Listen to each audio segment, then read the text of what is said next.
So nandito tayo ngayon sa may medyo kakahuyan niya mga ka-farmers. Ayan. 'Di ba napakaganda nitong area nito. Ayan. Kasi may mga kahoy-kahoy. Ayan. Siguro maganda ito taniman ng ng luya. Ayan. So ito try natin mga ka-farmers, taniman to ng luya. Isang latang luya. Yan, kasi dito sa Bicol napakamahal ng luya o ginger. Ayan, itatry natin yan.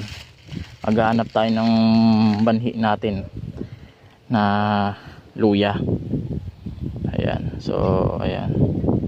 Sabi nga, pag minahal mo talaga yung pagtatanim mga ka-farmers, talagang mag-e-enjoy ka. Mag-e-enjoy ka sa pagtatanim. Kaya ito ang gagawin ko. Sabi, hindi na tayo bumabata, nagkakaedad na tayo, at ito yung gusto kong buhay, yung magtatanim-tanim. Yan, may konting pinagkakakitaan. Kasi kasi ito inaisip ko lang na habang yung panahon natin, kung mapapansin nyo, yung ibang mga taga probinsya ng Manila, after a year bumabalik din sila dito, naghahanap ng mga lupa para mapagpatayo ng bahay, mapagtaniman.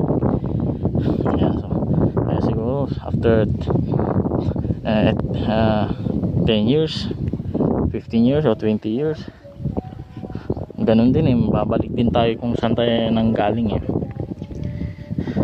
Kaya ngayon inano ko yung future ng lupa natin at bakante ng tataniman natin.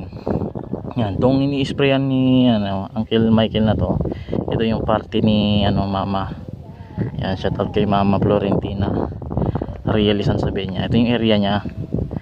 Actually dati area to ni Uncle Jojo, dahil siya ay pumanok na, kapatid nila mama, so nabakante to.